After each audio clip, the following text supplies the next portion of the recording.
Kaplabber and Kapla, everybody. Hello, Echo Base Network. Hello, Sporking. Hello, everyone. Hello, my friends. Good to see you all.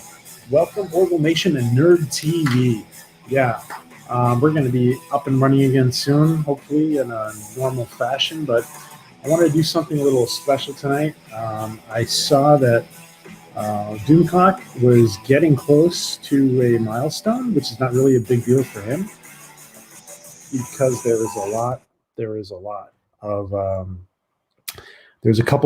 lot of channels that are have more than CBS All Access, but nevertheless, it's interesting. It's interesting that a one-man show has the same, equals a multi-million-dollar organization and YouTube followers. So it's just a curious thing.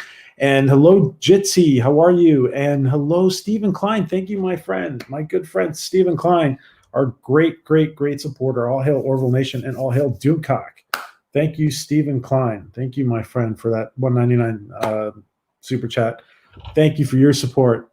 You are always so supportive, my friend, in every way. And hello, Echo Base Network. Good to see you guys, man. I love you guys. We got to do something together someday. And hello to Sporking News. I just found out today. Guys, that Sporking News, my friend Scotty, was monetized not too long ago. I've been listening to you. Thing is, I go ahead. I'm doing stuff while I'm listening. And I didn't even realize you were monetized, dude. So congratulations, guys, and everybody. Let's see, where's Sporking's channel? Anybody who's not subbed to Sporking, everybody, please give this new monetized channel a welcome to the monetization super chat. And you guys get a chance. Let's see. And there he is. And so what do you guys think? What do you guys think while I pull up Scotty's? What do you guys think? And Stephen, you ever want to promote anything, let me know, man. I know you don't have a channel, but Stephen Klein, anything you want to promote, let me know, friend.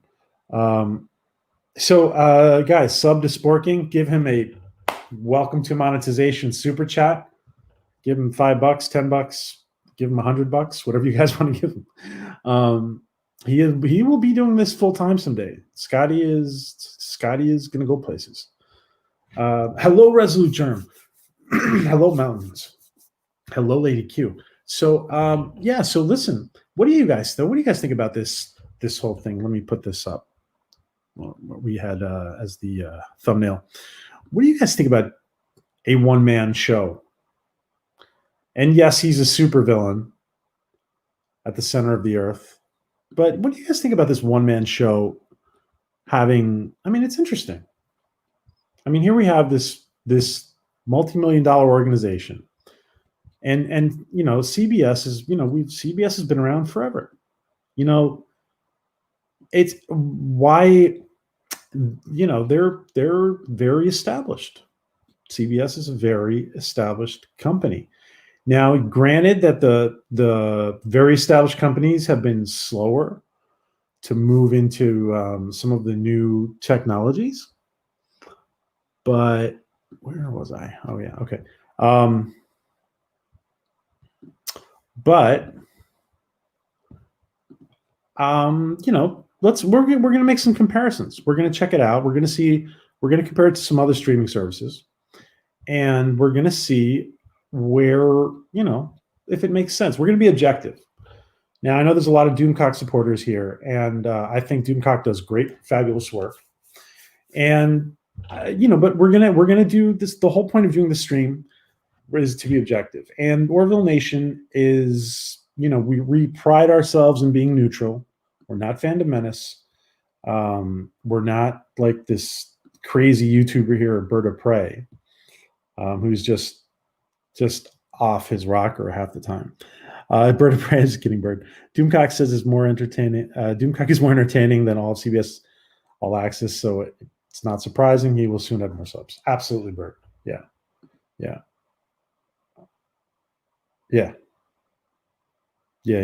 Absolutely, Bird. So, you know, not the CBS invaded YouTube, not the other way around. Hello, Keely. So yeah, you know, I'm glad you guys are voicing. It proves the power of capitalism that a one-man operation can compete. Yeah, and some people are going to say, well, listen, they have their streaming platform, and the streaming platform is not the YouTube channel.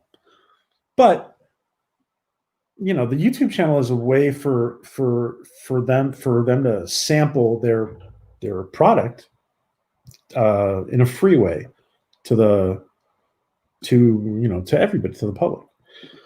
So we're going to take a look. We're going to take a look at. I just want to see some more comments from you guys. And I think everybody in here is obviously sub to Doomcock. I think we need more love to the Orville YouTube channel. Far more entertaining.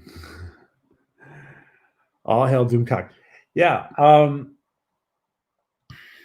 The Orville YouTube channel. We do, Stephen.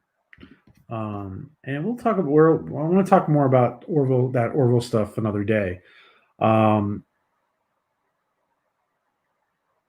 All right. Let's take a look. Now, when we compare, guys, there's obviously other streaming services that have been around longer than CBS. We have Netflix, Hulu. Disney Plus is pretty new. It's newer. Disney Plus does not have its YouTube channel. Disney has its branch. Disney has its channel on YouTube, but Disney Plus does not have its YouTube channel. That being said, too, Hulu belongs mostly to Disney now. So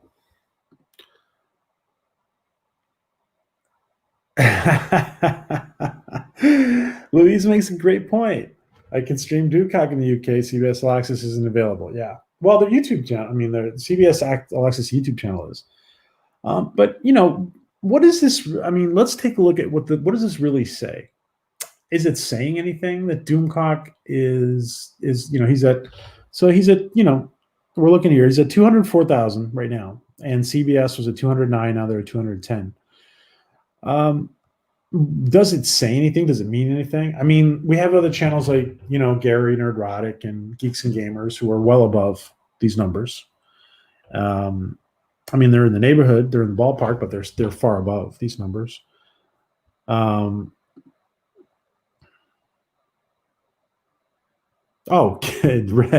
As far as cost to profit, Doomcock is fucking not just kicking CBS's ass; he's kicking everybody's ass in the economy.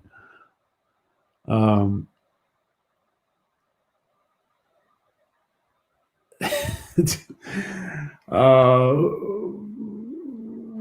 are CBS All Access? Well, I assume CBS All Access is the platform. I'm not sure if you guys are joking or not, but CBS All Access is the streaming service for Star Trek for the what they call Star Trek now. I like Doomcock, but I don't like when he starts singing, though. Okay. Do they provide anything that is entertainment in its own right or advertising their platform? So basically, guys, hello, Jeff, and hello, Philip. Basically, let's take a look at some of the other streaming platforms, and let's take a look at, let's even take a look at CBS itself, what CBS itself is on YouTube. Now, when you look at, let me start there. Let's start there. When you look at CBS itself, 1 second.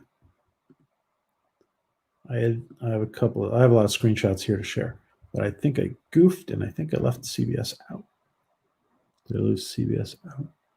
1 second. And when I mean CBS, I mean the. Oh no, there it is. Okay, all righty. Here we go. So let's take a look at CBS itself. So CBS itself has, I don't know. I think to be honest, I expect all of these to have more followers. So CBS itself has 1.75 million followers. I would expect that that something like CBS would have, I don't know, maybe more than 5 million right now. But to be honest, I mean, this all has to do with being late to the game. It also has to do with their philosophy. It also has to do with them not sharing certain content on YouTube because they're paranoid. CBS is paranoid as all hell about infringement, and which is kind of funny because they infringe on other people sometimes. But anyway, that's a different story. So I don't know. I think that 1.75 million is basically it's understandable that that's where they are. A lot of the big broadcast companies are kind of late to the game. I do want to show. See. I mean, if you look. 1 second. I do want to do a comparison that I did not take a screenshot of. I'm sorry. I do want to take. You know what? I'm going to do this real quick.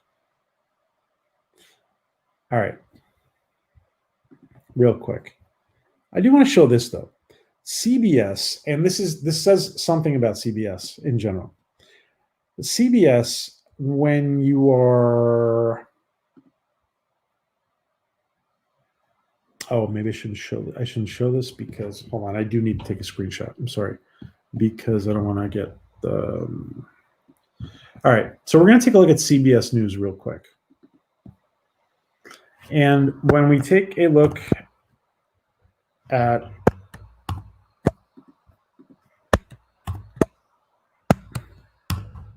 shoot. All right. Let's just do it this way. So when we take a look at CBS News, we see that they have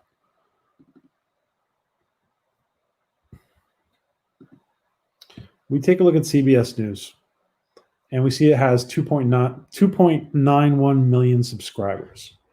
All right. That's interesting. CBS News is 2.91 million subscribers. Now, when we take a look at their competitors, for example, if we take a look at their competitors, let's say we look at ABC News in North America. So we look at ABC News, and exactly, yep. ABC News, we take a look at ABC News, we're going to see a big difference. So CBS is 2.91 million. And ABC, we will see, has a shitload more. There we go. ABC News has almost 10 million. Now, the reason I'm showing you this is because there's a pattern in the company of being late to the game. And if I go and look at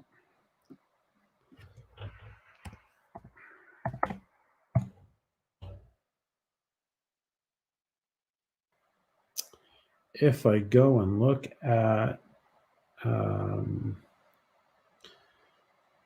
if I go and look at NBC News, for example,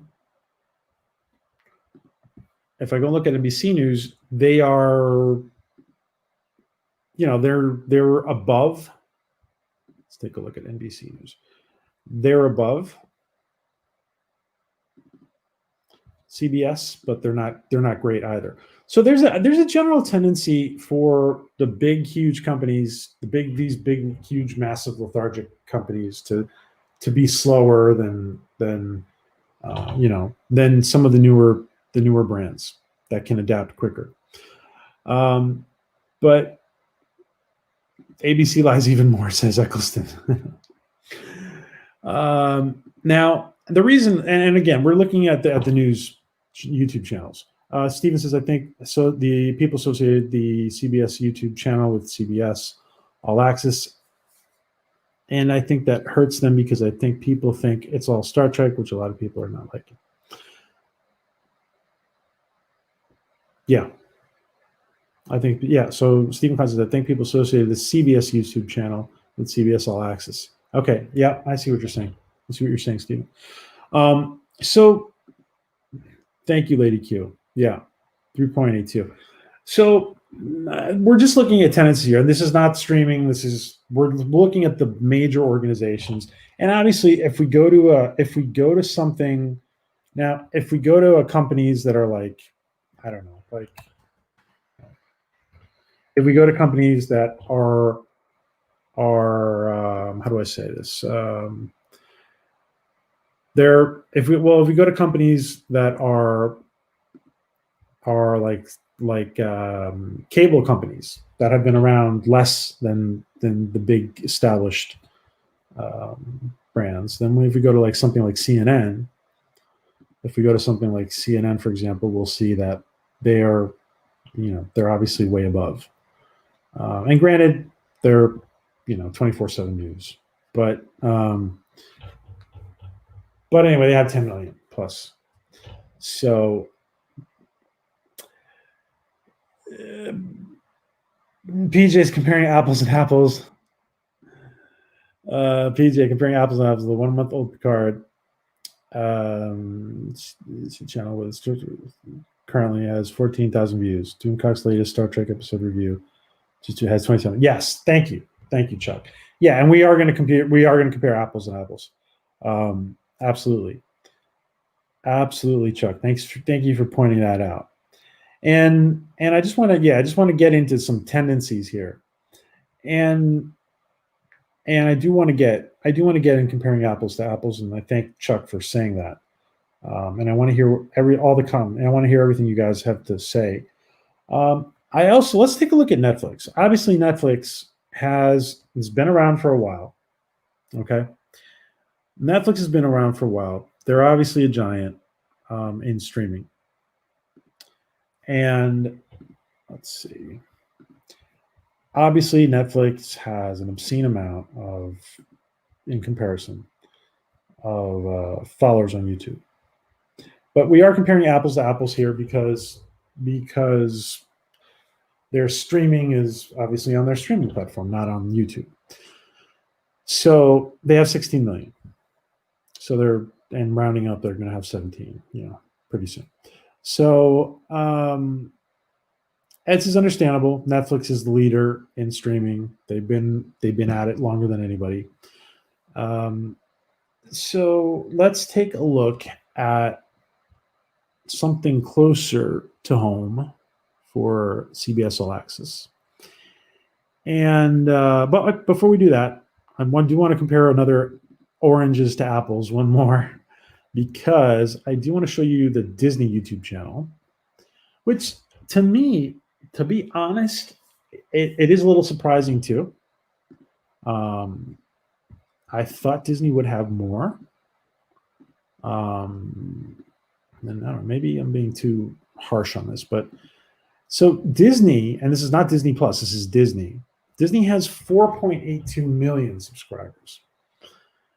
Now, that's interesting. Now, bear in mind too that Disney also owns much of Hulu, but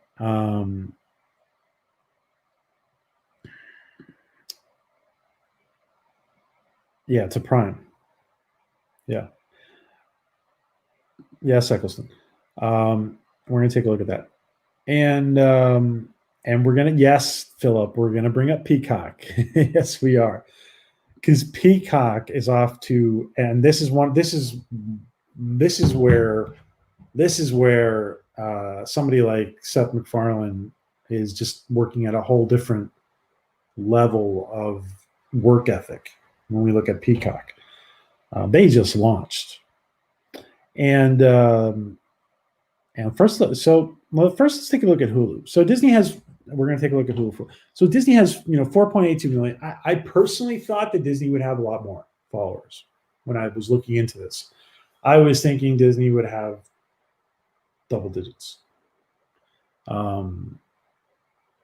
Granted that Disney has a lot of viewers who are underage and they're young, but at the same time, who is looking at YouTube more and more and more at home are, the 18 and under crowd.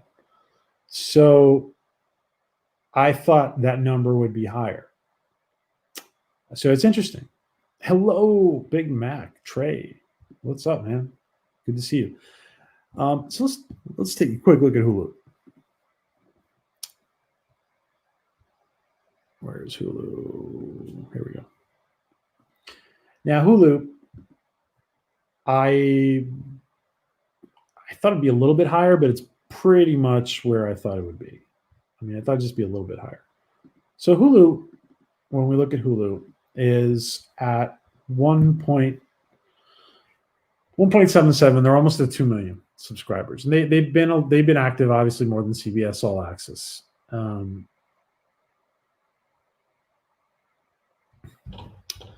So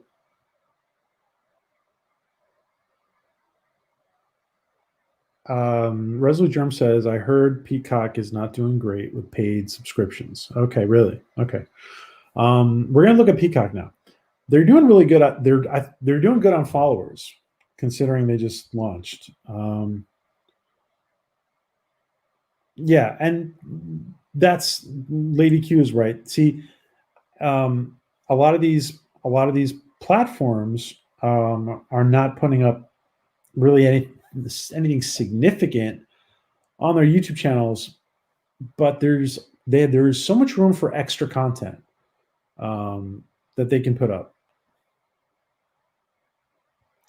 Sure, LDG, that's a good point. That's a good point, LDG. Yep, that is a good point. There's some justice after all. Doomcock.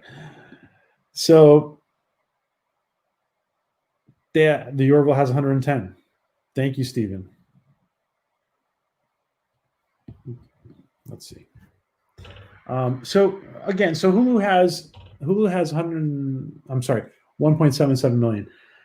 Now, where I'm going with this is what is the significance? I mean, is it well, it's nice for Doomcock that he's passing CBS because he doesn't like him, and a lot of us would be rooting for Doomcock to do so.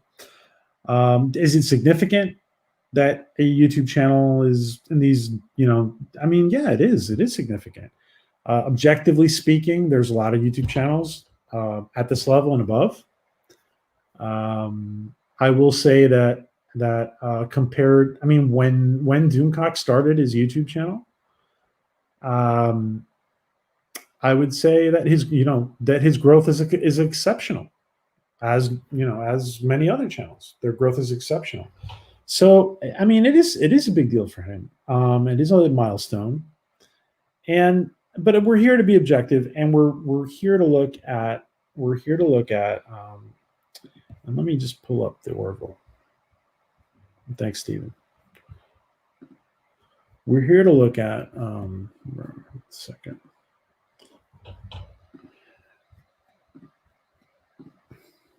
There we go. Okay.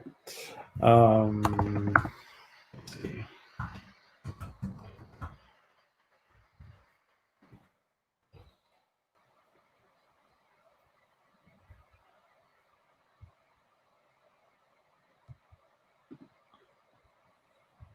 Oops.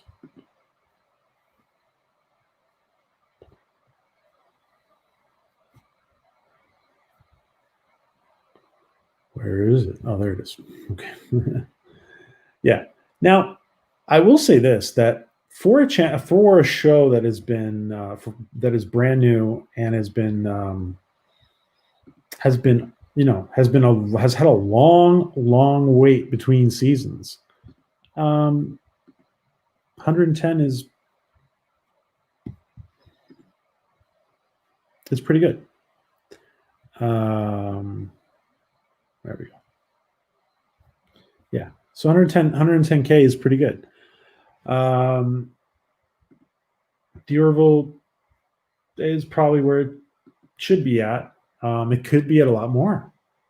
I think that as soon as there's a lot of Trekkies out there, and we have to beat them over. We have to beat our friends over the head. There's a lot of Trekkies out there who still have not touched it, or have just taken just a little bit of a taste of the Orville, and they're not really feeling it. They haven't gone back to it. I almost recommend that they should start with season 2. If there's somebody who's kind of tasted it but doesn't really wanted to get more involved, I almost recommend going to season 2. Start with season 2, then let them watch it, and they'll love season 2. Then they will go back and watch season 1 with more appreciation. Eccleston says she's one of the original subscribers. Disney Channel UK, yeah, has 6 points. Yeah, thanks. LDG is correct. Thank you for pointing that out, LDG. Thank you. The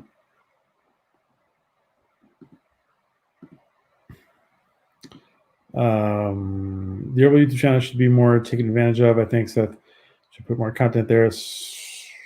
Yeah, Orville fan films would be a great idea. That's a good idea, Stephen. That's a great idea. I wonder if there'd have to be some criteria. Because there's going to be a lot of films. Some of these Trekkies haven't bothered watching anything beyond TOS.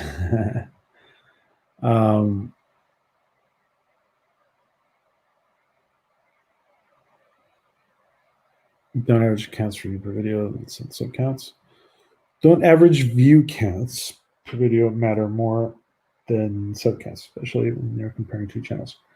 I'm gonna say something. See, okay.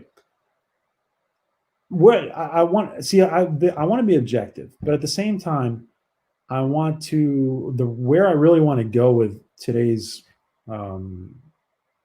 stream is that even though it might not be a really big deal that that Doomcock is equaling and surpassing CBS All Access, because I don't want to get into the nitty gritty. I think the overall aesthetics that he is surpassing them in followers is, and I know there's some people out there who are going to say, well, maybe some YouTubers add subscribers in ways that in other ways maybe they're not all authentic. I know some people think that, but basically what I'm getting at is that the aesthetics of Doomcock matching and surpassing is really where CBS does not look good. And it's not because it's Doomcock or Gary from Nerdrotic or other channels or Geeks and Gamers that have more than CBS All Access. The fact that I just think that CBS All Access should be at a different level. They should be at a different level. If they could be at a different level, if things were different. There is so much there are so many disgruntled fans that there is a lost opportunity with CBS All Access. Christus Maximus, my quick take. Seriously, Doomcock proves one sincere, determined, and yes, talented individual can crush corporatized, digitized, psyoptized propaganda machines. It should give hope. Yes, it is. Yes, the fact that the one man show is even being compared, to a big corporation YouTube channel, is already a big deal. Let alone equaling or surpassing it. Wes Moody, guys, love the Orville, but hate Seth's DDS. Oh, DDS, is that testosterone? What is it called? I used to be in biology. No, I know what you're talking about. Let's see. Wes Moody's channel. I listen. Whatever. Obviously, we don't talk about politics here, but I got to say that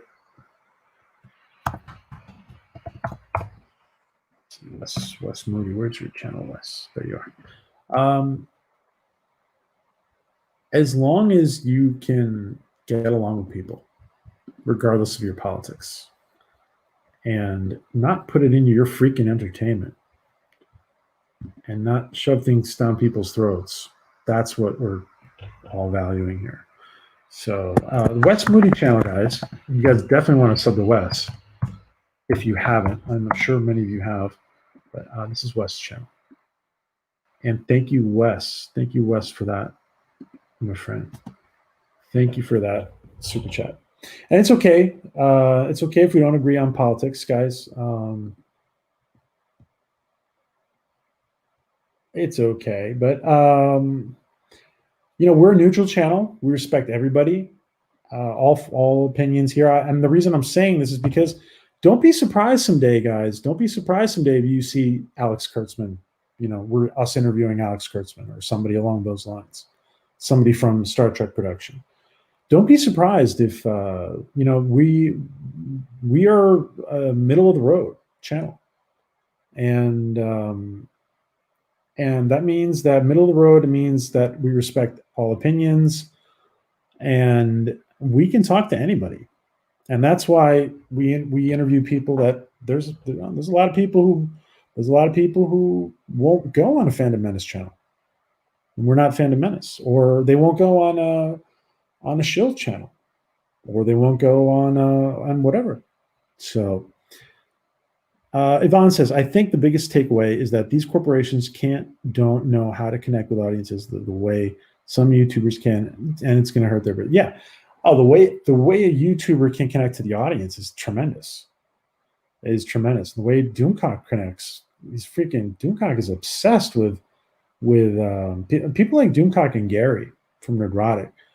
They are obsessed with connecting with their audience to the point where they are so good at it that I don't like you could sit down and analyze things they do.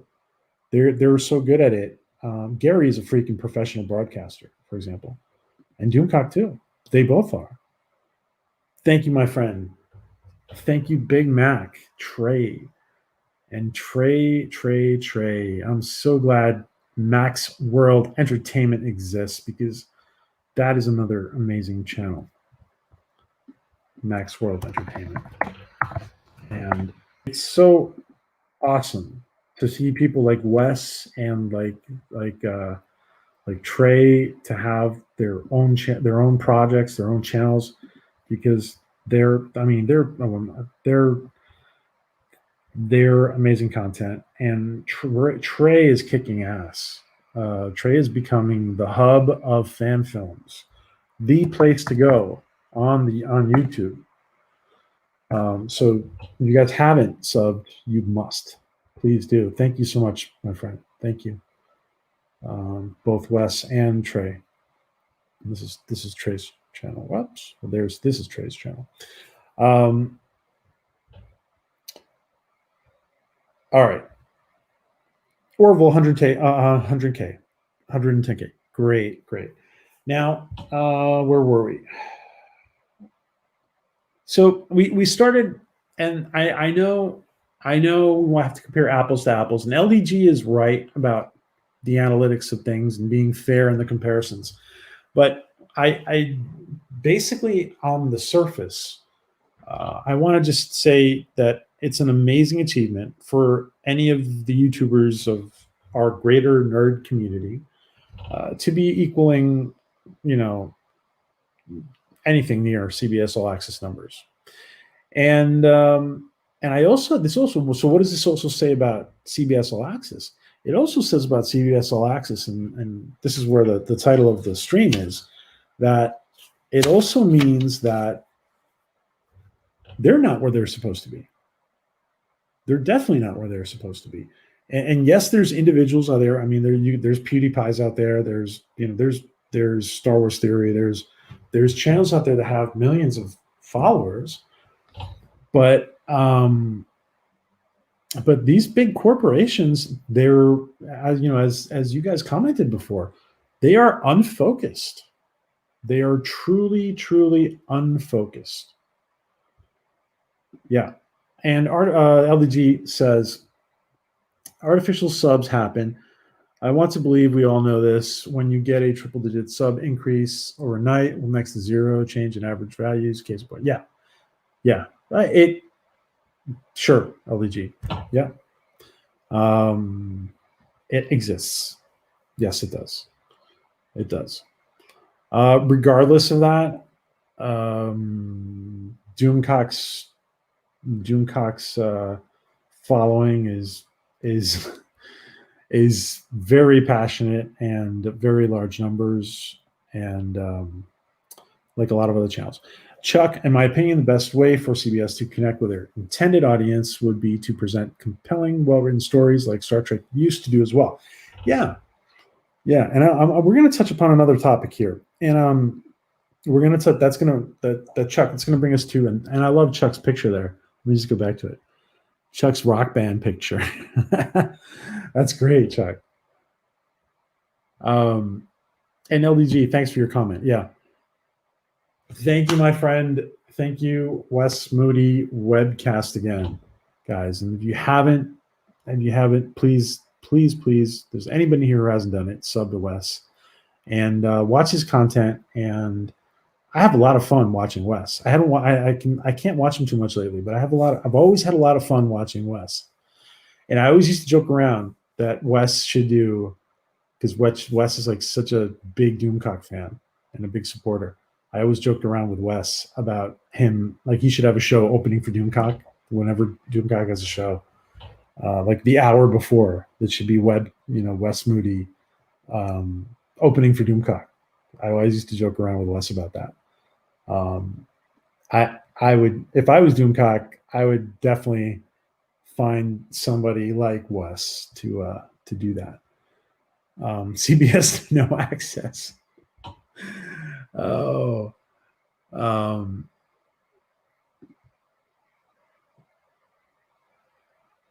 surprising.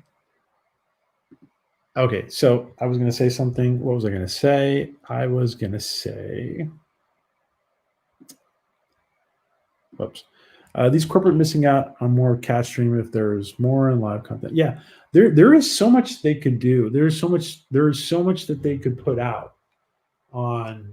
Listen, whenever you watch a movie and you go to the end of the movie and there's the extras and the behind the scenes and all that stuff, there is so much content that they could put on the YouTube channel.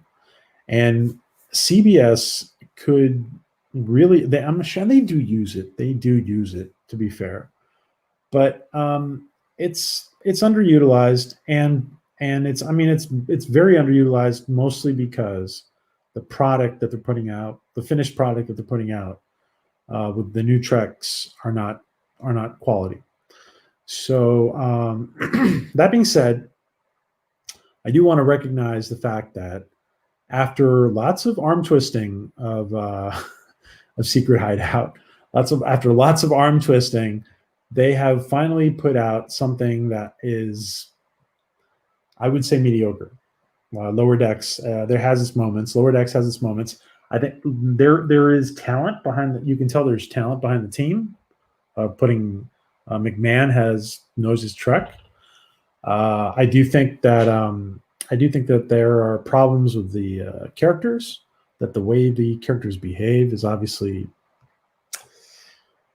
problematic, and I do want to do a stream because I think that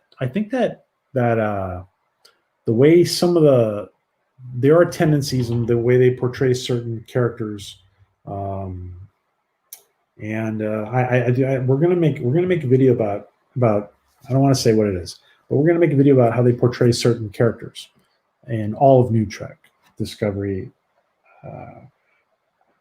Picard, and Lower Decks, because there are definite tendencies, and it's a huge mistake that CBS is making. So we're gonna do a video about that soon. Considering CBS All Access is being rebranded with Paramount streaming service, the Paramount leading the platform makes you wonder how successful. Yeah, it wasn't. It wasn't. And another thing I want to point out, and Dark Side of Light 84. Another thing I want to point out too, that the fact that there is no international distribution for Lower Decks is a huge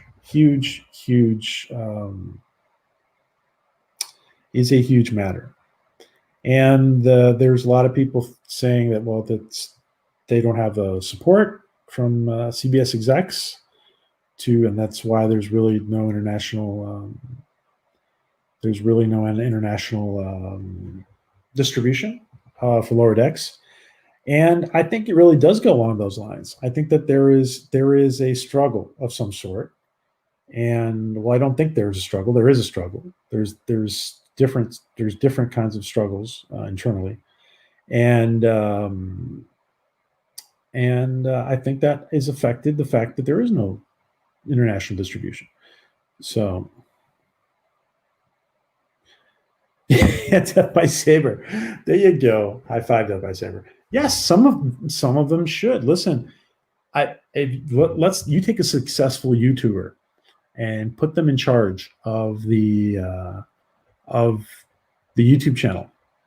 Like, let's say Gary, for example, or Doomcock. Let's say Gary or Doomcock were some of you guys in the chat, like Mac or Wes or some, LDG, or as some of you guys in the chat. Like, so let's say you guys were on board with all the Trek that was being made. And they put you in charge of CBS All Access. I mean, your approach would be totally different. The fact that we're doing this right now, the fact that I'm reading Death by Saber's comment, is a big fucking deal. It's a big freaking deal, and they don't understand it. They don't understand it, that it's a big deal. That where was I? Sorry. That thumbs up 28. The fact that we're reading Phil's comment. The fact that we're pretty much posting all these comments, even though I can't read all of them. The fact that we're interacting live. The fact that there's a two-way communication here is a big deal. And you saw when we're seeing the like the late night talk show hosts, they're in their homes doing the shows, and they can't have the interaction with the audience, and they're going about it all wrong, because they're not doing what the YouTubers are doing. They're interacting with the chat. They're not interacting with the chat. They're just doing a monologue to nobody. And that's a problem. And exactly what you guys are saying, that Lower Decks is fun and Adult Swim parody, but it's being promoted as actual. Yeah, the problem is it's being promoted as an actual Trek series. It's fine. Lower Decks is fine. It's fine. Now, the problem is it's not fine as Star Trek. That's the problem. Lower Decks is fine. It's actually not bad, but it's not good Star Trek. And I got to tell you, I saw episode 3, and I was very disturbed by episode 3 of Lower Decks. So much so that even though I was behind I was going to catch up and review everything. I don't know. I'm not going to sure what I'm going to do. I'm not sure what I'm going to do with the reviews, but yeah, Christmas. Thank you, Eccleston. Thank you, Eccleston. You haven't seen me in a while. I cut my hair a whole bunch of times. Yeah. The one great thing about confinement was I learned how to cut my hair. Because I was like, after a while, I was like, forget this. I just cannot stay with this mop on my head. Thank you, Eccleston. Thank you so much for the $2. Oh, thank you, Eccleston. I have mixed feelings on Lower Decks, says Philip. It has good parts than a nail on the chalkboard moments. Yeah, exactly. Because listen, it looks like Trek. It feels like Trek. I mean, visually, it feels like Trek, and audibly, they're talking about things and that's where you see that McMahon knows is Star Trek. He does. The problem is that the characters is and Mariner Burnham. I call her Mariner Burnham because she's a Michael Burnham, and the problem is that the characters behave in ways that are very un-Starfleet like. And is it a parody of is the Star Trek parody of Star Trek? I mean, is that a thing? Is that what it is? I saw a tweet today. Somebody said we're just jealous. Real Trek fans are just jealous that old school Trek fans are just jealous that or whatever. What did it say? That Lower Decks is better at the Orville than the Orville is. It's his BS. Oh, jeez. I only seen episode 1. I wasn't impressed. Okay, says Louise. The Orville YouTube channel should let UNG Pay host a pre and post after show and on YouTube channel when. Yeah, that'd be great. That would boost the numbers. Yeah, tell them something, Steven. PJ and JP or JP and PJ. I'd love that. I love JP. JP's awesome. They don't want people anywhere watching Lower Decks. There are people at CBS who are done with people who are running Star Trek. They want other people to run Star Trek. They have a short list of people they want to talk to for post Kurtzman. So the Star Trek Prodigy will be worse. A bunch of kids and find a starship and fly with it. Start with training senior cadets. And I actually think I don't know. I actually think the kid show might be done better. I don't know. Thank you, Lady Q. Thank you, Lady Q. I miss you guys too. I move around a lot, and I'm just having trouble streaming. Hello, Mr. Miles. Finding good places to stream. So hopefully I'm going to get that fixed soon. I'm going to have a consistent streaming place to do. And YouTube might not actually be a true public forum. The best things that could happen when we use it as such. Yeah. And thank you, my friend, the anti-trekker. And no, people, he does not hate Star Trek. He loves Star Trek, anti-trekker. And you guys obviously all know who Michael is. The core of the issue with New Trek is that they genuinely think, except for Mike McMahon, that what people want is dark, gritty, and virtue signaling. Yes. And anti-trekker is right. You can tell that Mike McMahon doesn't want that. You can tell he doesn't want it. He's doing a pretty good job. Granted that he's doing it under the umbrella of the leadership. And anti-trekker is absolutely right. Yeah, you can tell that Mike McMahon knows Star Trek, loves Star Trek. I actually think that I do think he has he does have some level of autonomy, but he still has some limitations, and you can tell that because the character development in a lot of the characters, you can tell where the limitations are. And if you give somebody like Mike McMahon full reign, get Kurtzman away from him, let him really be in charge, I think you would have a freaking amazing product because it's getting there. It's getting there. That's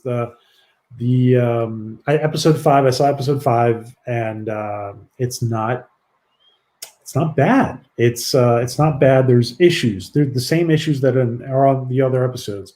The limitations because the main characters have to be some way. And there's a freaking serious issue. We're going to talk about it. We're going to make a video about it. I mentioned it before. I'm just going to go ahead and say it.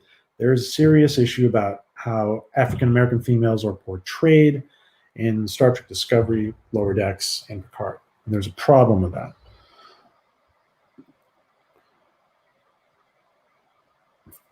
And thank you, my friend.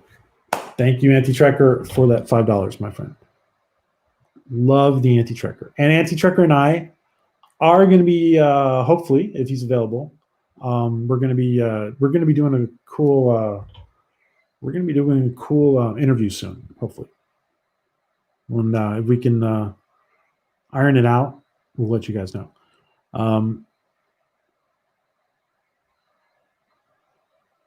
Sure. Yes, Ivan. Yeah.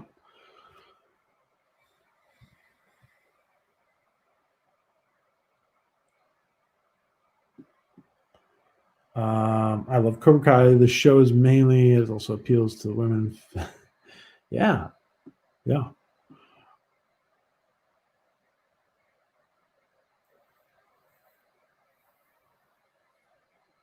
If we've gotten good Trek. Yeah. Oh, yeah. Listen, Wes is making a good point here. I think he'd be far more receptive to Lower Decks if we've gotten good Trek. Yes, we would. He's absolutely right. What do you guys think about that? What do you guys think about Wes's comment? Would we be more receptive to Lower Decks?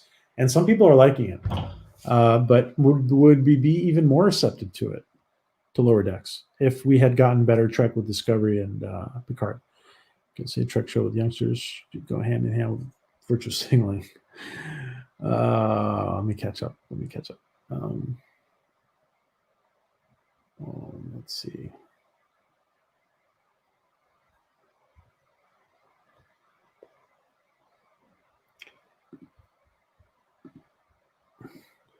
Lower Decks CBS attempt to taking on the Orville. It is. Actually, there's a lot of aspects of it that feels like it feels like they're trying to beat at parody and animation. It feels like they're trying to beat Seth at his own game. And in many ways, it does feel like that.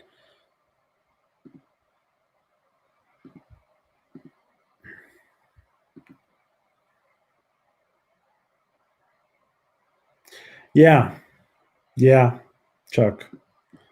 Yeah.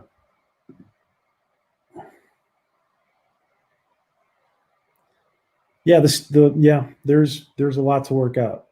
There is potential to fix it. Listen, take the cuffs off of McMahon. Take the cuffs off of McMahon. Let him be real with Lower Decks. Shadow Man, thank you, Shadow Man. Hello, my friend. This Star Trek J is basically a last-ditch fundraiser for Kurtzman. Discovery is being aired to humiliate him. We will get real numbers.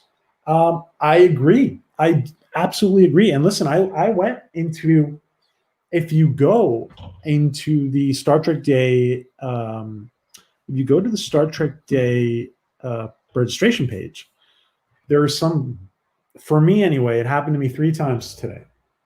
There's something very strange where you're automatically, like, you go into it, and for me anyway, automatically I got the store 3 times. Boom, store.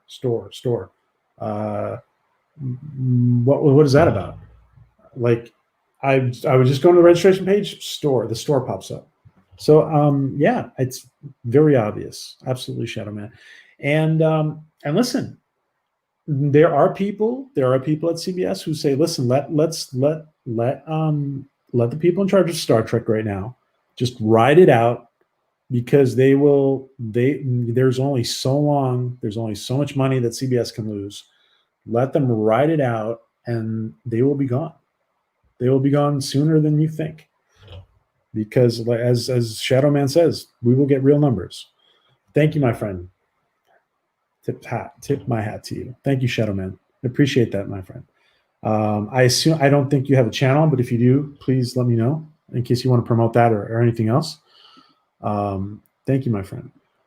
I think part of the problem is there are many Star Trek shows right now. I think that just to focus on Picard first, people might not hate the other shows as much. I think part of the problem is there are too many Star Trek shows right now. I gotta say, I mean, maybe, yeah, there are a lot of Star Trek shows right now. There are, but it's really, you know what? It's noise because listen, if it's done well, listen. Bob Iger was complaining. People at Disney were complaining that they needed to take a break from Star Wars. The problem is not, for me anyway. The problem is not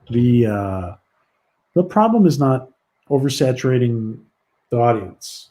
The problem is what you're giving them, because if you're doing it right, anything is possible. Any business model. I mean, there are moments when you're going to have to dial back so people appreciate it, but in general, any model is possible. Anything is possible. It all depends on how you do it. In my opinion. So let's see. LDG, thank you, my friend. Where did you go? Where did that go? There you go. Thank you, my friend. Thank you so much for the $5, LDG. New Trek is for new Trekkies and what they think they want, not what we old Trekkies want. Exception to Picard, in which they just epic failed at it. Very good point, my friend. And LDG,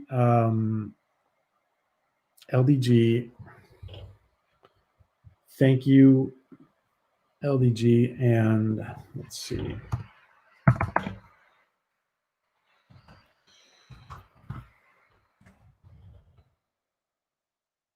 Thank you, my friend. Guys, LDG is an amazing channel that helps you work out a lot of issues that you might have, technical issues. And if you're not subbed to LDG, you must sub to LDG. And there you go. That's LDG's channel. And guys, also forgive me, Anti-Trekker's channel. I did not put it up before. Anti-Trekker's channel is obviously, and it's such a fun channel to watch. It's such a fun channel to watch, both of these guys, Anti-Trekker and LDG, and their friends. So please sub, and I'm sure most people in here are sub both.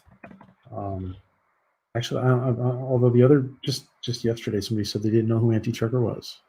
Well, here he is. This is Anti-Trekker, and this is LDG. So sub to them, please, guys. So let's see. All right, so getting back to, let me catch up. Yeah. So LDG and Anti-Trekker, guys, please sub to LDG and Anti-Trekker. Thank you both. Thank you, guys.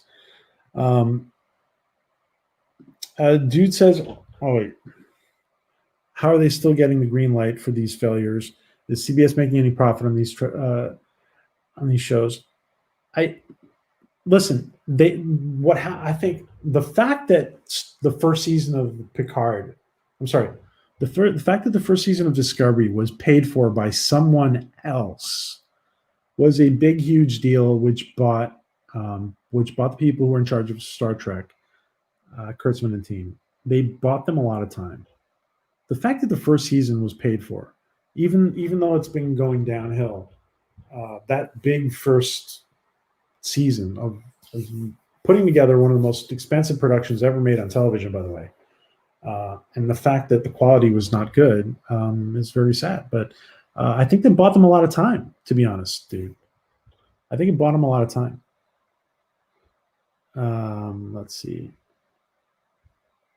And STD broadcast premiere.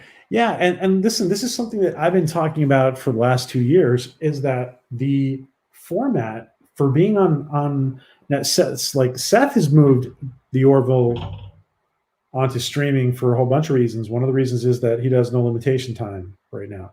He can do whatever he wants. But CBS All Access has been planning to, from the beginning, they've been planning to be able to broadcast the 43-minute episodes into their standard broadcast television format, Discovery and Picard, by the way. So even though they're on streaming, they're ready to fit into television. And in contrast, Seth with season 3, Seth MacFarlane and Tom Costantino, in season 3, they're putting together, and the rest of the crew, they're putting together a product which they describe as a mini movie every week. And granted, it's 11 episodes, but it's going to be an hour long. It's noticeable from 43 minutes to 58 minutes or whatever it's going to be. It's gonna allow for a lot as far as with the story and the guys and I do want to bring something up with regards. I do want to look at one more thing, and I do want to get back to Doomcock. Basically, we're here to congratulate Doomcock on surpassing CBS. And the dude says, "I really don't care about virtue signaling or what your gender is and such as part of all living today. What I hate is bad storytelling." And yeah, this is what he's saying here is what has been echoed every single day for the last 3 years. So in our community, absolutely, dude. Yeah. And I'm going to put up one thing. Now, you guys, I think a lot of you guys saw that William Shatner, that was pretty cool. William Shatner responded to a post today to one of my posts today. That was pretty cool. I'm not going to put that post up, but what I do want to show, and it was concerning this poster. The post was concerning this poster. It was a poster for Star Trek Day.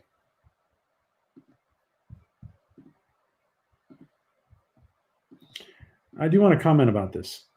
Now, I know we've heard a lot of opinions. I actually think that when you're looking at this, when you're looking at the whole image as a work of art, it's ridiculous. The tiny dot, which is Kirk's head, and Kirk and William Shatner responded today about I had posted about it being an insult to William Shatner, and his question, is this an insult to William Shatner? And surprisingly, he responded and said it's not. He says it's just, and William Shatner is very good at giving it straight to you, and then just with kind of kid gloves, just kind of like smoothing things over. And basically, what he did was he took, and then thanks for Bird pointing this out to me, because some of us didn't get it at first, that what happened was that this original image was shown by retweeted from Star Trek Day by Shatner, and then he erased himself from the image, and we get the image, this exact same image, but without Kirk's face, and he tells Kurtzman that he erased, he fixed it, getting rid of himself completely. But anyway, standard Kirk Shatner's tweet today was basically saying that the size seemed to be in relation to how woke you were, which is kind of funny. So now, what I want to get to this is that obviously this is a slight. This is definitely a slight against William Shatner, for sure. I do want to talk about the fact that there is no Enterprise crew here from the show Enterprise, Star Trek Enterprise, and there's a reason for that. And I'm going to make a video. I'm going to start opening up because we have we get a lot of information, and we talk to a lot of people. And I'm going to start sharing them a little bit more. And there are reasons why enterprise is not on here for several reasons. One of the reasons is, and nobody talks about this. I haven't heard anybody talk about it. Any YouTubers talk about it. One of the reasons is that the enterprise cast and crew who have worked on enterprise, for whatever reason, maybe it's because to them it doesn't feel like it was that long ago, and it really wasn't that long ago, even though, compared to everybody else in Trek. For whatever reason, they feel they have, in a very subtle ways, they have expressed themselves more with regards to their dislike for New Trek. And that has influenced how they've been treated. It's not see, a lot of people are thinking, oh, the fans did not like Enterprise, but that's not the reason CBS and Secret Hideout are ignoring Enterprise here. The reason Secret Hideout and Enterprise are ignoring is here because that cast and the crew, but listen, just the cast as a group. The cast as a group has given more indications in very subtle ways that they do not like what's going on. And they feel like Enterprise was canceled before their time. It's a whole mess that CBS created by canceling them. They also feel that what's going on now is inappropriate. And you guys have to realize too that that there are a lot of from that cast of Enterprise, we've had some acting powerhouses emerge. We've had John Billingsley, Jolene Blalock, and Connor Trenier. They were all in Stargate. They were all in the Stargate franchise, for example. Scott Bakula is a superstar. And the other actors have gone on to do things as well, maybe not as much as they'd like, but basically they're still very young. So for whatever reason, because of their youth, because they were more recently involved, they have been more vocal in very subtle ways and on occasion in not so subtle ways. And the people running Star Trek now know that, and they don't like it. They don't like that the Enterprise crew and the Enterprise, cast, and the Enterprise crew. There's a lot of Enterprise crew who are now working on the Orville. So there are reasons that Bakula is not on there. There are reasons. Hello, Troy. Troy, are you off Twitter? Because I was looking for you. I can't find you. My friend. Can you answer me if you're on Twitter or you're off? Because I can't find you. Or relation. Here's my question: how can any Trek show be considered canon if it cannot be legally viewed by whole audiences outside the U.S.? Sorry, no, that's a good question. How can it be considered canon if it's that's a great question, Troy. That is a great question. Oh, you're not on Twitter anymore, dude. Oh, that's why. I'm going crazy trying to look for you. All right. Can you email me so we can connect? Is that okay? I'm just going to give you my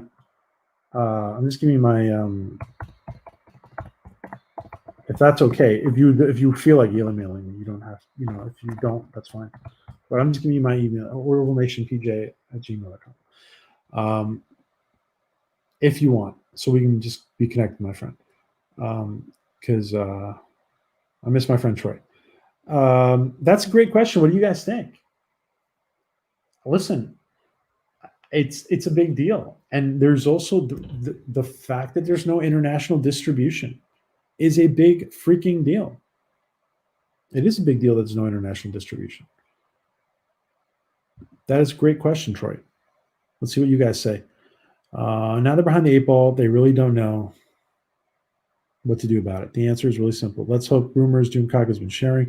Yeah. And listen, another thing about the Doomcock, thanks, Chuck. And another thing about the Doomcock rumors, listen, if any of you guys think, or if anybody out there thinks that somebody with over 100,000, even with over 50,000, anybody with over 50,000 subscribers, if you guys think that they are not relevant in some level in the fandom, and if you guys think that people working at CBS or Lucasfilm or wherever, if you guys think that, if anybody out there thinks that they're not going to be bothered in approaching Doomcock or Gary or any other big channel or the Quartering or whatever, or Star Wars Girl, that Star Wars Girl, if you guys think that they're not, they don't have real sources, that is BS. And a lot of the critics of of these channels, or they say that, oh, they just get their sources off 4chan or whatever, et cetera, et cetera. If they've looked on 4chan or they've looked on other media, I'm sure they have. They probably have. I don't look there at all. I never look there. A lot of people do look there. But the fact is that they have to, by the number, just by the law of probabilities, they have to have in their audience people who are connected to all kinds of studios. All kinds of studios. There's people in our chats. There's people in our chats who go by different names, who are on production staffs for all kinds of shows. I'm not saying that they're in here now, but they're in a big chat where there's 500 people, there's 1,000 people watching. Are you kidding me? They're watching. Gary says that they're watching. Of course they're watching.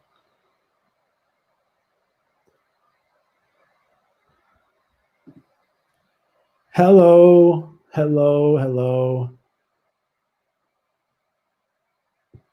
Yes, thank you, Philip. Yes, yeah. You guys can email me, but please no Nigerian princess emails.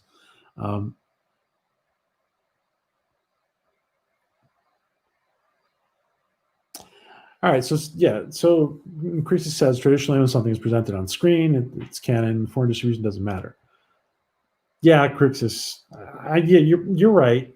I mean, tell that to the Germans and the Australians but yeah, I mean, yeah, it's on the U.S. screen. Yeah, I can see what you're saying. Star Trek Enterprise found its footing with some very good story arcs. Yeah, and listen, when you go back and watch Enterprise, there are some things that were excellent. What's up, Kai? Guaranteed they're watching, says Kai. Yeah, Kai knows. They probably watch Kai too. That cool haircut. People in Hollywood in here, I don't believe it. Philip knows better than anybody. That sneaky Philip. I'm from games and entertainment, and they stay apprised. Totally. Yeah. Kai is right.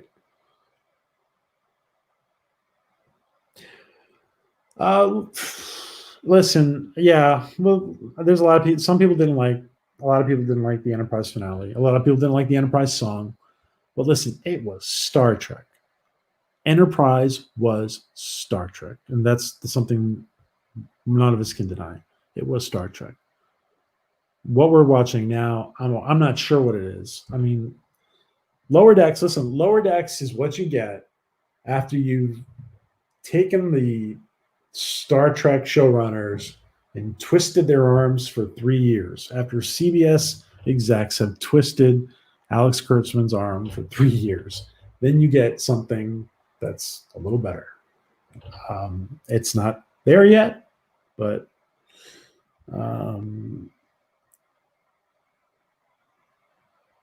not totally there yet. By appearing on screen, yeah, Crix, yeah.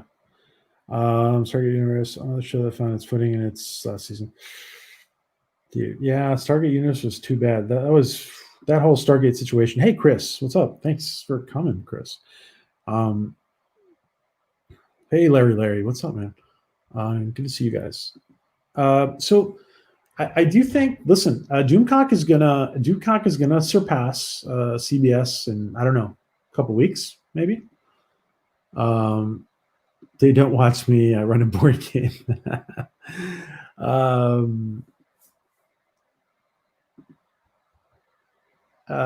Gary, Doomcock is going to surpass CBS in a few weeks. And I think we should all congratulate him. He does an amazing job. He's been, treated, I thought he was treated a little bit unfairly this week by some small channels that are trying to get attention. But, he doesn't pay attention to that. So the only issue was that I had season 4 of Enterprise was when they introduced the board to me, they messed up canon for me. Okay. I kind of like that, Steven. I kind of like that Borg episode myself, in my opinion. But I get what you're saying. I get what a lot of people say about that. Star Trek of old, Virtue Trek of today. Music used for the closing of Enterprise is supposed to be the main theme. Oh, that's interesting, Troy. That's interesting, Troy. Troy, email me if you can, dude. I want to talk to you, my friend. So good to see you. Lower Decks. Oh, by the way, guys, Troy, I think you have. Oh shoot! Let me just check. I think you have a wrench, right? If you can do me a favor, Troy, and just put in your channel. Can you do that? Can you put in the channel? Can you put in your channel? Yeah, you go. There you go. You got a wrench. Okay. Yeah, if you can just put in your channel. Troy has a great channel. Troy and Professor Geek and Big Al, great content. Nanette as well is involved. Great stuff, guys. Lower Decks even used a California class ship. Yeah. Thank you, LDG. Yes. Let's see. In my opinion, current creatives feel that canon just isn't that important. Oh, listen, you can tell when they just take a franchise and reboot it again and again. You get the Dark Knight, and you get another Batman, and then you get another Batman, and you get another Batman. But there is just like this is entertainment is for like attention deficit. It's just for an attention deficit society. It's just like brand new again, brand new again, brand new again. Yeah, it's like forget canon. It's the tendency. I love Enterprise 2, Eccleston.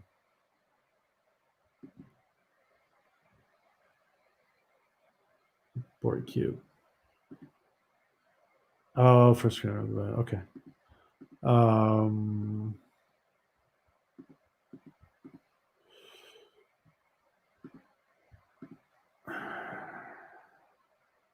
Michael, hey Michael.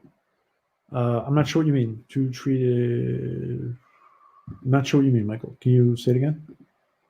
Borg will be shoehorned into every Star Trek related project from now on. Oh, I know, right? It's not just entertainment. Companies lurking on YouTube. Every is watching it. All kinds. Yes, that is a good point, Resolute. It's not just entertainment. There's a lot of marketing companies, a lot of focus groups watching channels for tendencies. Troy is doing a rewatch of Primer tonight, 9 Central, 10 Eastern. Awesome. That's the channel. Sub, you guys, if you're not sub to Troy's channel, you must be sub to Troy's channel. Please do. Oh, of course you do. Of course you do, Nanette. Hold on one sec. My bad. There you go. Thank you for reminding me. Thank you. Thank you, Netters. Chris, an interesting hypothesis. Says Picard and crew traveling back to interfere with Earth's first contact is the reason why the Klingons appeared so early in Enterprise. Oh.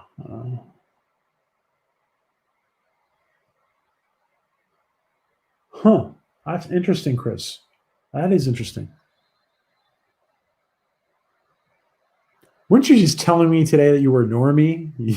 You little liar, you. Chris, that's a good point. Chris, that's a great point. He's telling me he's ignoring me. That's great, Chris. Yeah, wow. PJ, could we potentially see Orville episodes from comic books since they are considered canon? Yes, I am going to be reviewing comic books. There's a reason I haven't done it yet. There's a lot of people who ask me. There's a reason I haven't reviewed the comic books yet. I need to settle down before I do that. Settle down doesn't mean get married and have kids. I mean, I need to settle down I need to find a little bit of stability before I do that. And we're gonna, as far as streaming, where to stream from, and what I'm gonna do is we're getting to a point now where we're in the fall. We're gonna start the fall soon. So what we're gonna do is we're gonna start reviewing all the Orville episodes. I'm gonna do a review of every Orville episode. So hopefully, and I want to do it kind of in a way so when we finish the reviews, we'll be really close to the premiere of season 3. So I'm going to wait a little bit, and I'm going to do a review of all the Orville episodes and the comic books. I'm just waiting. But JP's done a lot. So if you guys want to check out stuff, I don't check it out. JP has done a lot of that, and JP had David Cabeza on his. He's the creator of the comic books, of physically drawing them, and he's a great professional. And JP had some kind of. He had him on for a brief statement, or I didn't watch the whole thing. I saw just a little snippet of it, and that's great because David does not give out interviews, and it's great that JP was able to get in touch with him. Hey, Mike. Oh, okay. I don't want to get into it. There's a channel. I don't want to name names. There's some smaller channels that just take pokes at the big channels. So, because that's what they do. So, let's see. It doesn't even matter to Doomcock. So.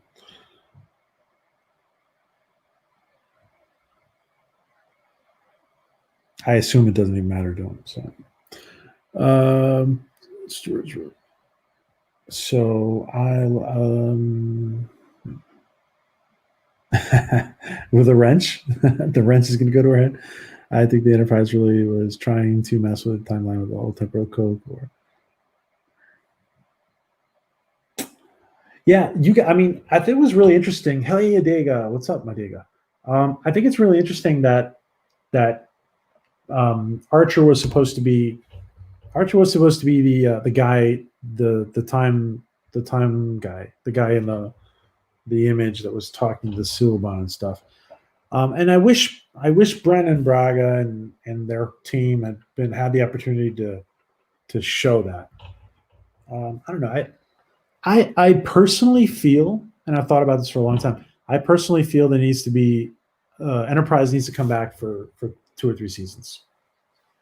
That's always been my feeling. The cast is still very young. They can do it.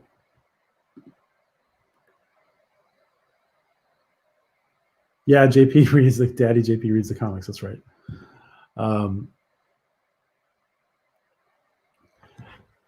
Canon is quite a term. Some feel it means that it's previously been established. Others feel it's whatever the current IP owners say it is. Alone has caused many arguments. Yeah, I mean, yeah, I think it means what it's come, with before.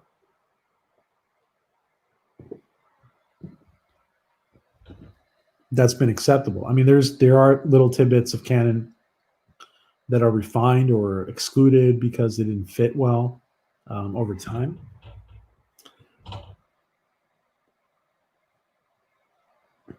Yes, Wes. Pay them no mind. They don't deserve it. And listen, people who are building your listen. I do want to say one thing. I know that channel, and I know Doomcock is a fan of Menace channel, and I know there's a lot of a lot of fandom mess channels in our greater nerd community.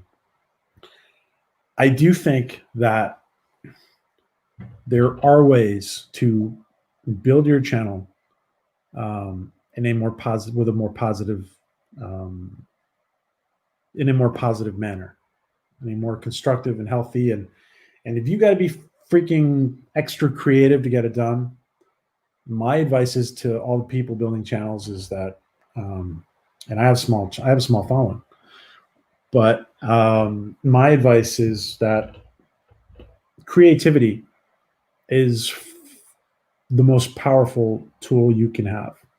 And I don't think you need to be negative. And I think that there's going to be there's going to be a tendency for a lot of the channels in our community to be more positive in the future. That's my personal opinion. So, our relation, just because the IP owners can do a thing does not follow that they should do a thing. Breadcrumbs are disrespectful. Yes. And when I said that, Troy, was when what I meant about refining certain things about is when, like, for example, like Berman era, like somebody with Berman era, like they will go back and maybe just refine something that they themselves have done that they thought could have been done better. And that's what I was referring to. I totally agree with you that that doesn't mean that they should retcon stuff. Absolutely. What's funny is that Discovery is supposed to take place in the 20th century. In the time of the ship relativity. Yeah, yes. Oh, listen, Stephen, I am shitting a brick that that Daniels is going to pop up. That Lieutenant Daniels is from Enterprise is going to pop up somewhere in Discovery. Listen, I certainly hope not. I really hope not. I don't even want to think that they could. I almost started a petition, like for Discovery. For God's sakes, do not connect Discovery season 3 to Enterprise. Please do not disconnect it. If they do connect it in any way, listen, there's going to be uproar.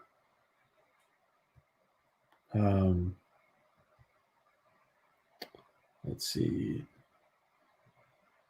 Yeah, so many ways it could have fixed the TV business. Walter Mosley. Yeah. Listen, what they're saying about Disney, by the way. Yes, exactly, Troy. Yeah.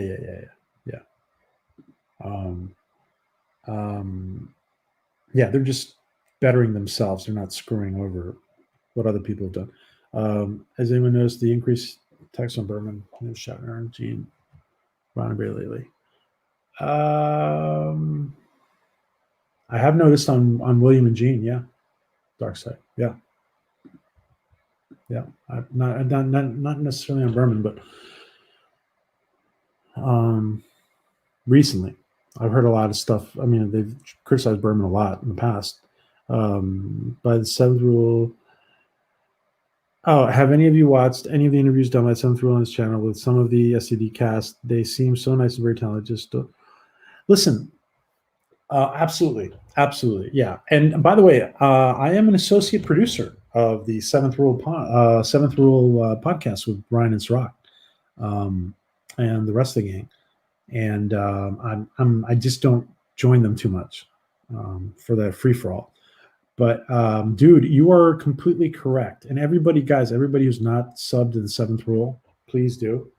Let me just make sure that you get that. Yes. Listen, the actors have no blame. Every actor wants to act, and unless you're Bruce Willis, actors get by very humbly in general. Some of them are allowed to live more comfortably, but in general, between gigs, you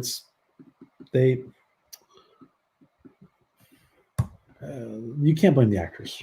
and a lot of them, they're great. I actually like the character of Suru.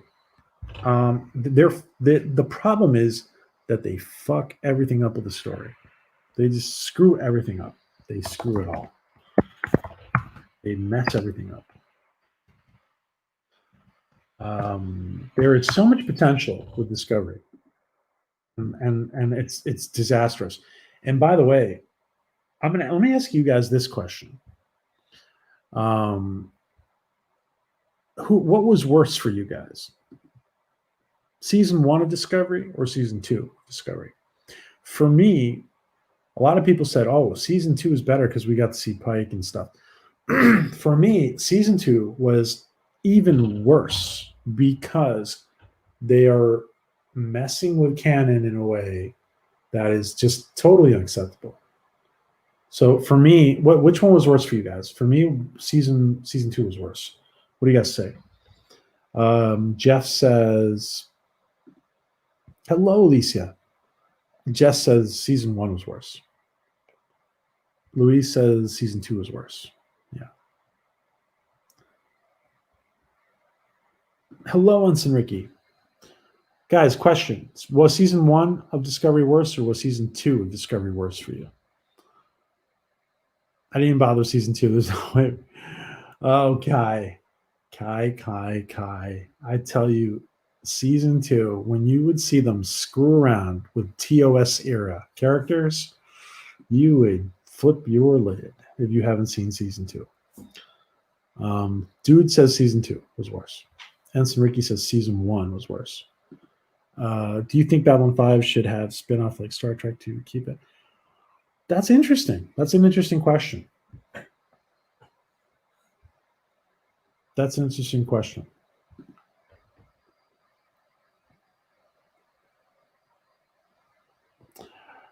For me, I had less problem with that. That's a very good point, Troy. They did a lot of damage to the Klingons in season 1. That is a great point. And by the way, their arm twisting of Kurtzman fixed the Klingons for lower decks. They had to go back to the old Klingons.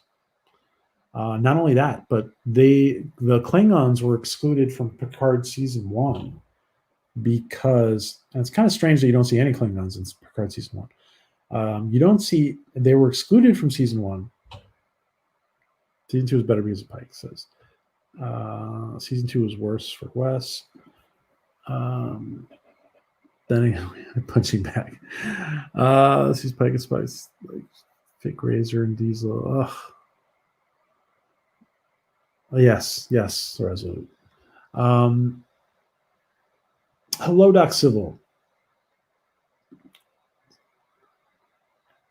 Yes, logic problem. Oof. Yes. The Wilbur Shelby Orville. What was I saying? Oh yeah, that they were twisted. That they had to go back.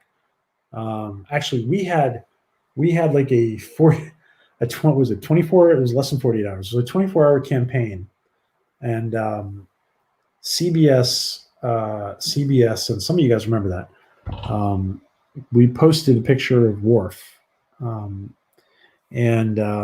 just how unacceptable and the whole Klingon thing was. And CBS really has the pulse on everything going on. Sometimes they respond to things, and the whole Klingon thing was a big thing. Now, bear in mind too that Michael Dorn, he still wants a Worf show. He still wants a Worf show. They had to go back to the old Klingons. One thing JJ did that was smart. He said his films were in an alternate timeline. Yeah. Listen, JJ is smarter. He's not great, but he did things. There are certain things that are less unacceptable from JJ. There's a lot more damage being done to Star Trek with on TV than, in my opinion. Yeah. And an action series platform was never about action. I like science. Oh God, Troy. Oh God.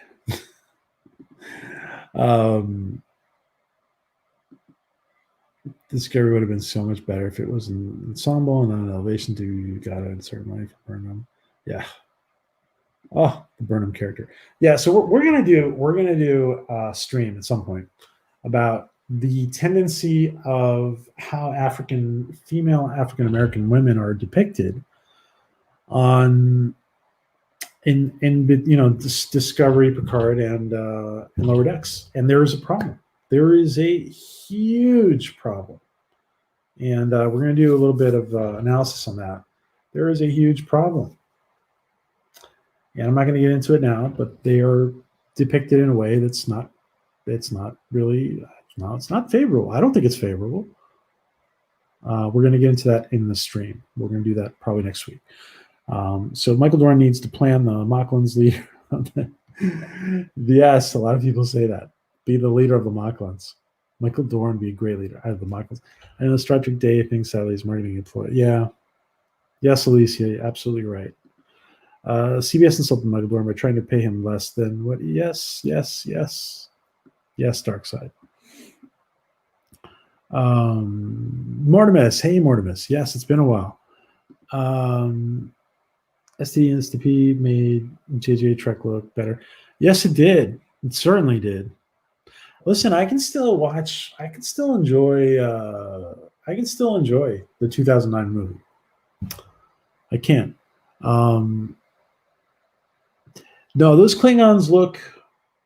No, you're absolutely right, Troy. Those Klingons were acceptable. They were an acceptable step away from what we had known till then. But that being said, I'm glad. I want the original. Yeah, for me, I want the original TNG Klingons. But yeah, you're absolutely right. It was worse because retcon Spock. Oh, retcon Spock. Illogical. Yeah, season 2 was worse. Yeah, Chris. For me too. Namely, why Burnham is Vulcan now. Just jeez. You can't write this. Listen, if you had to make this stuff up, imagine writing. All right, imagine writing, making a movie 15, 20 years ago about somebody coming in and taking over a major sci-fi franchise and turning it upside down and destroying it. One of the iconic sci-fi franchises. You couldn't make this shit up, man. I mean, it's just Star Trek used to be so wholly unique. It's optimistic view of the future. Yeah.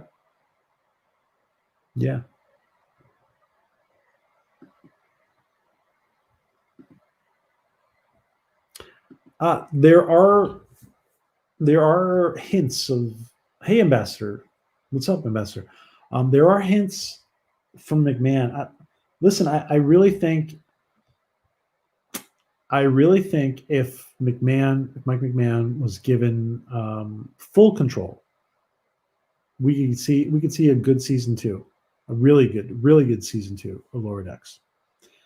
That means that the bosses above him have to go. We can thank Dorn for killing the Klingorgs. Yes, he just laughed at them. Yep. Oh yeah. Yes, Resolute.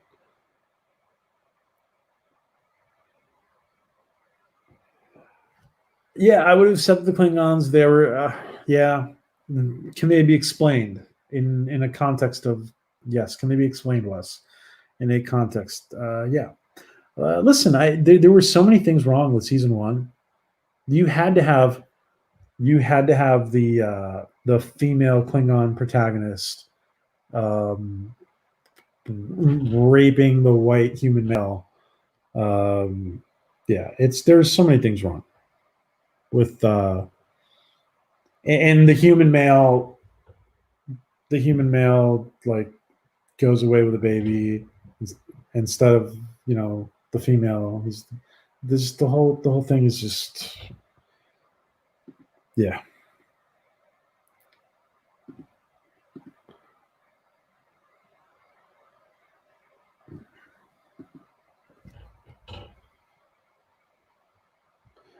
Yeah, Martin Luther King let his kids because of the portrayal of Uhura. Absolutely. Okay, yeah. No.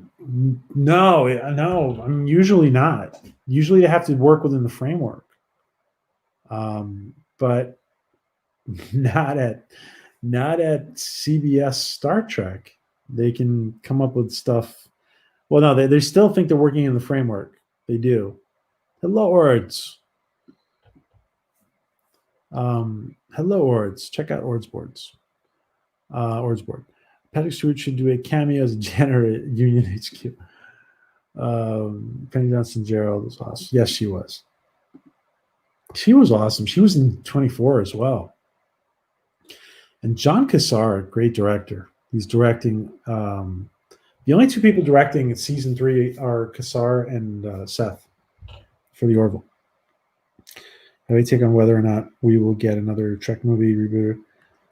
Oh, I think we will at some point, but I think this whole thing needs to be fixed before that happens.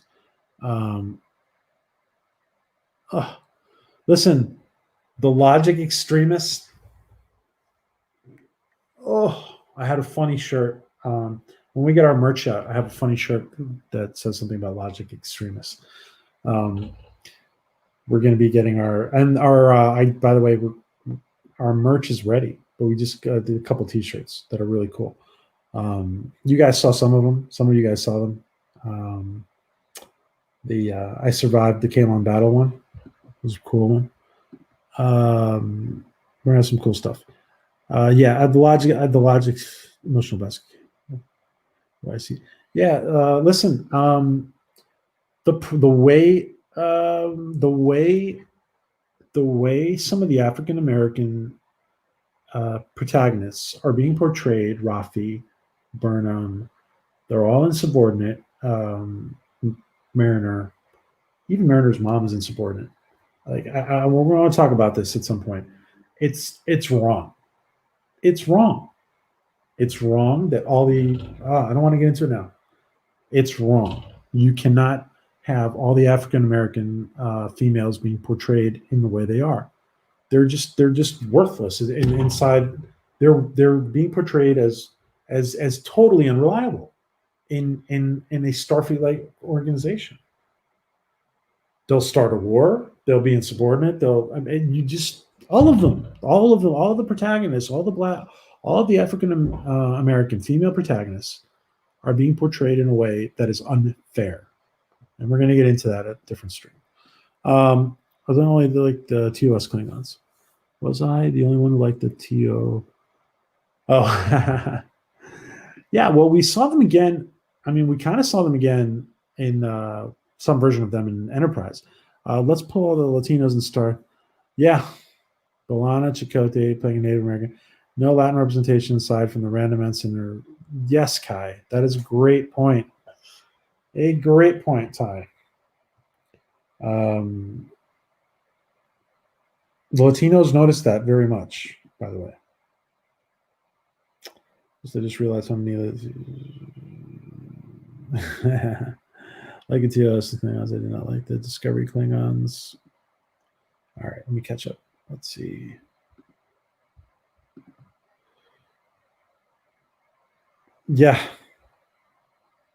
Yeah, absolutely, Chuck. You considering Discovery an hour? Yeah, I know, right? I wasn't even considering Discovery. The question is, Michael Burnham or Mariner for Lower. The question is, who is more annoying, Michael Burnham or Mariner from Lower Decks? What is the? By the way, I think Mariner's called Beckett Mariner or something like that. What is up with the initials BM and MB? There's something about it. I don't know. Who's more annoying? What do you guys think? That's a good question. All right, guys. Who's more annoying? Michael Burnham or Mariner from Lower Decks? I think Michael Burnham does things that are just unbelievable. There is no way that Sarek's daughter would freaking start a war with the Klingons. There's no way. We have to preemptively. No. They think they understand the way you need to treat the Klingons, but not to the point of starting a war. Yes, you could have Yes, you need to be tough, one-on-one with Klingons or in negotiations and stuff. But to preemptively start the war, bullshit.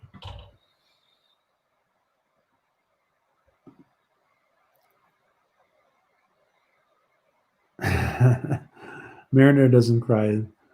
Not a lot of Italian representation on Trek. Damn, Troy. There's no freaking Italian representation. Alfonso. How was he? Alfonso Pacelli?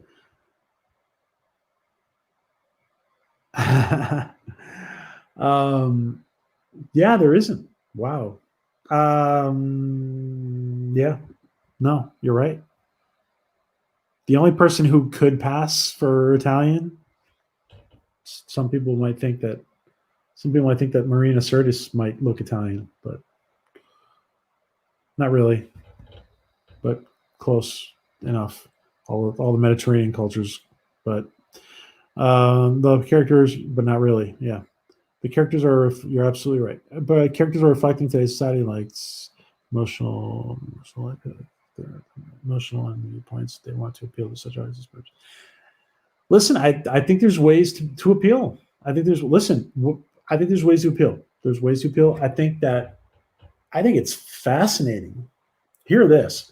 I think it's fascinating that there is a whole bunch of Orville fans who are not Star Trek fans.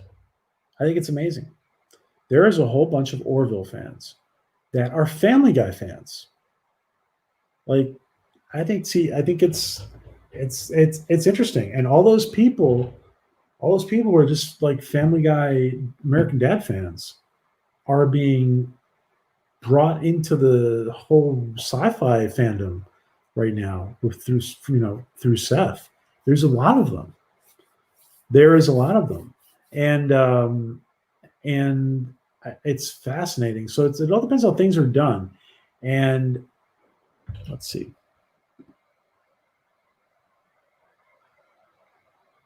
This is Sonia Gomez. Yeah. There's little roles. Yes. Burnham is far more annoying.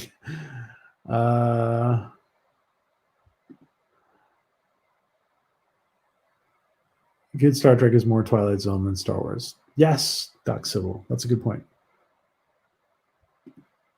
Oh, okay. Well, I'm not good. We have some interesting guests coming up, by the way. I should say that once we get our stability back. Vic Fontaine. Oh, Vic Fontaine.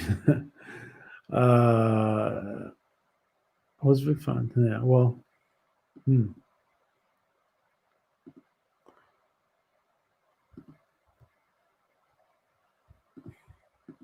The Doctor, maybe. Yeah, the Doctor, maybe. Nemo Spock was my favorite character in all of fiction. He was so noble, loyal, logical, inspirational. Yeah, he was. Yeah, you cannot retcon Spock. The whole short track of him singing in the elevator is disgusting, Chuck. It's disgusting.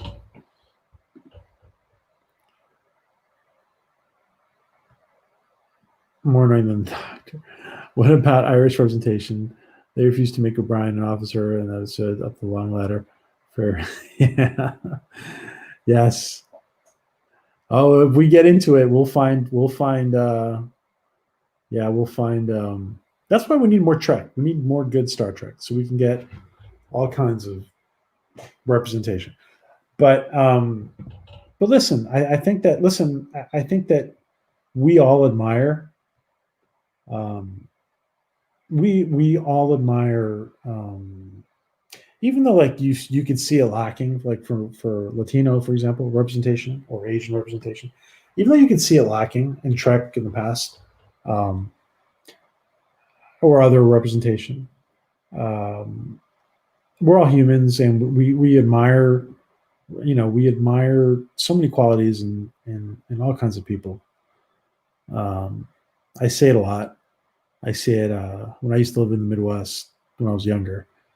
Every white kid, and growing up wanted to be Michael Jordan. So, But yeah, let's get more Trek and let's get more representation. Fabulous. That's more good Trek. That's saying something related to that. Orville has more Trek guest stars. Yeah, the Orville. The Orville has more. Yes, it does. Has more. The Orville has more Trek guest stars. Listen, guys. Counselor Troy is a member of the Orville crew right now. He's the teacher on the Orville.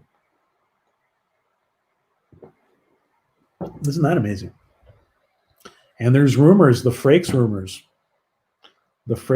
about him being involved in season 3. That sounds interesting. I would have thought that Good Star Trek was more like the Outer Limits. Yeah, well,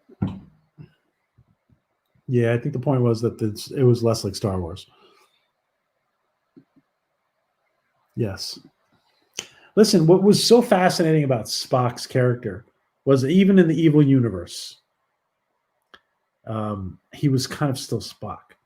Even in the dark universe, he was still the same guy. I much rather have no Star Trek than bad news Star Trek. Yeah, Chuck. Yeah, listen, I'm turned off. I used to do rewatches all the time. I'm a little turned off after Picard of watching TNG, to be honest. A little turned off. That's why I don't want them to even freaking go anywhere near Enterprise and do Discovery. I don't even want them to touch the whole time travel thing with Discovery, with Enterprise and Discovery. I really miss the Orville and hope we get more than one more. Oh, we're going to get a lot more. Get ready for season 12 of the Orville, guys. Dude, when Seth goes into something and this is his baby, we're going to see a lot more. The reason things are taking long, there's a lot of reasons, obviously COVID, but the reason things are taking long in the first place is because Seth has been setting up the Orville for long-term success. And as the only thing I'm going to say is look at Family Guy, look at American Dad, look at the seasons they're in. Look at the seasons they're in. Long-term, guys. That's great, Mountains. He's not going to be directing season 3. It's just going to be Seth and Kassar directing season 3. They've said that. And Frakes, there's rumors of Frakes being somebody in season 3. We'll see. Was an officer, as mentioned, decided to drop the officer rank and G-Petty.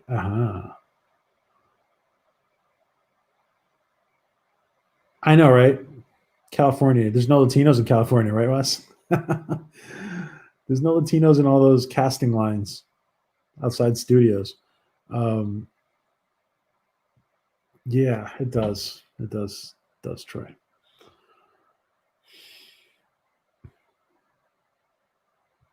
Yeah, Star Trek has more new. Yes. They should have Frakes come aboard the Orville as teacher. Yeah, Steven. I think well, the rumors are that he's going to play another role. And I think that when he gave us the shout out for Orville Nation, I think he's just throwing us off, to be honest. And there was some. I now think that they were just throwing us off. Not that he was being dishonest. He's just his. I think that something was being saved for him. Some role was being saved for him, and it's going to be a big, wonderful surprise. So that's my personal feeling. I have not. That's not. It's only speculation. All right, guys. Well, listen. I do want to get back to the reason for this stream. The reason for the stream is to congratulate Doomcock. Season 3 will be so epic that it will make it. Yes, that's very true. Very true, Chuck. That is saying a lot. Identity Part 1 and 2 were fabulous. They would be on the Tom said they would be kind of on the low end of if they were put into season 3. That says a lot. Orville will max out at 7. I think Seth is a purist like that. That's not to say there won't be Orville Next Generation or something. Yeah. Oh, I think that's a good point, Resolute. I think there'll be spinoffs. I do. At least he says more than season 7. Well, listen, guys. I do want to thank everybody who's been joining us tonight. I do want to thank all the super chats. It's so good to see you guys again. I've been doing very sporadic things for a while, and hopefully things are going to be up and running again soon. I do want to congratulate our colleague Doomcock. He is. Let me put up his thing again. Let me put up the thumbnail. And like I said,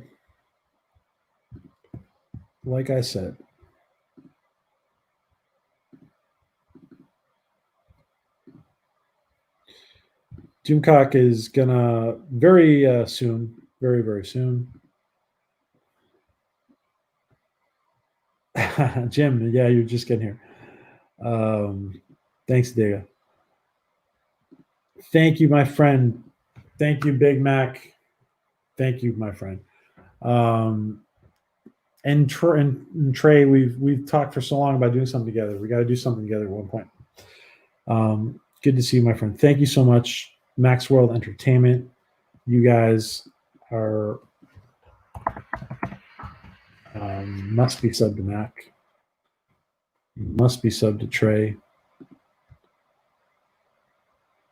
And don't forget, this is Trey's.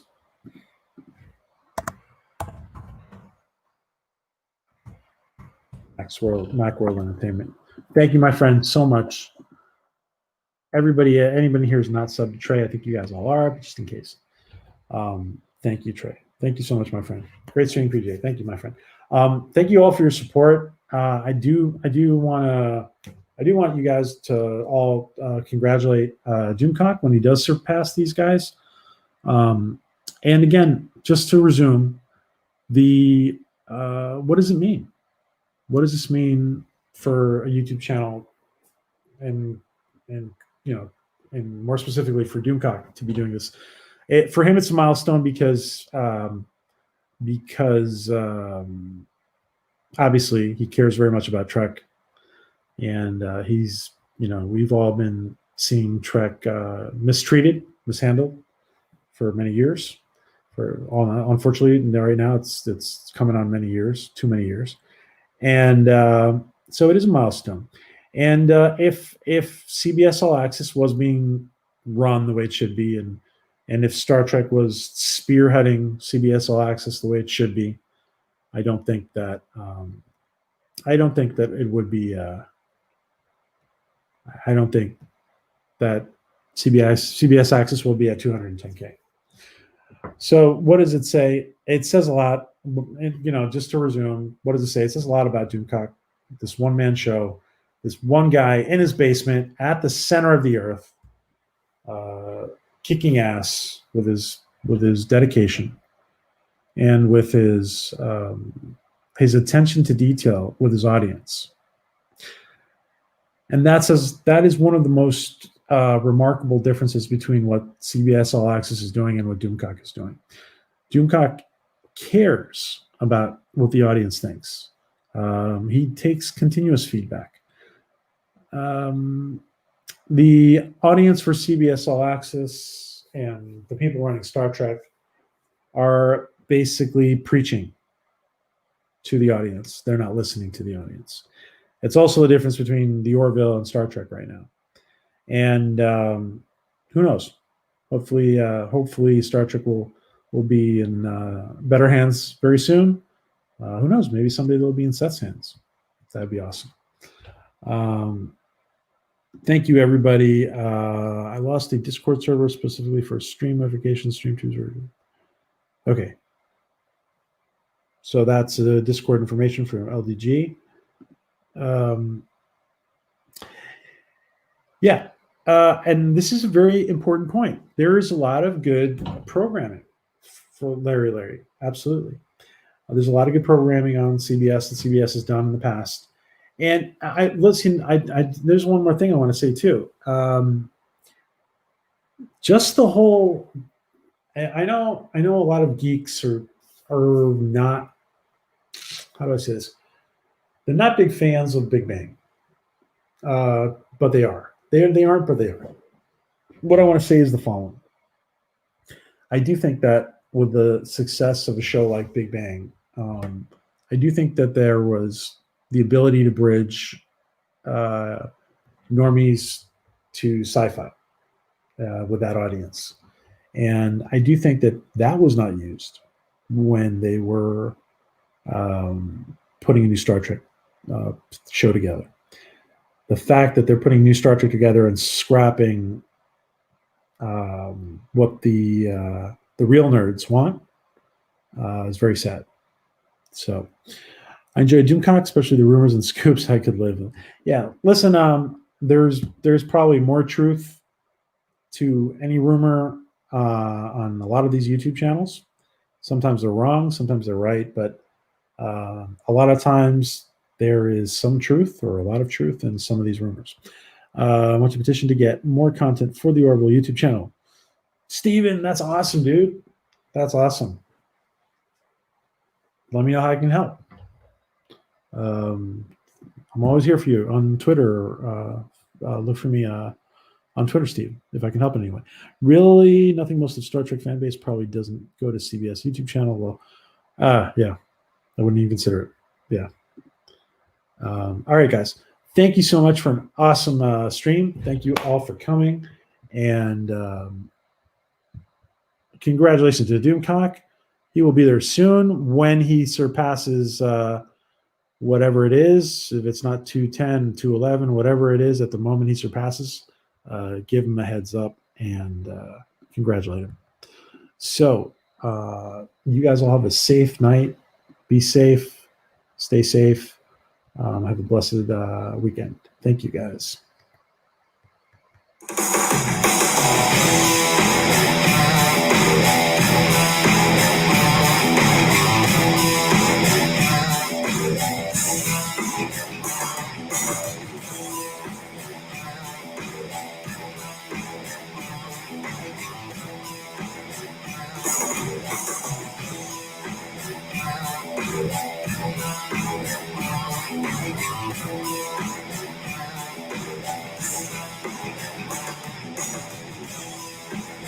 Good night, Matt. Good night, Jen. Good night, Elisa. Good night, Chris. Good night, Wes. Good night, Adelia. Larry. Chuck, Marble, Ensign Ricky, everybody who's been in here. Thank you, guys. LBG, Doc, Chris, Nanette, Troy. Everybody who's been in here. Philip, Bodega. Thank you, guys. You guys all have a great night. Okay.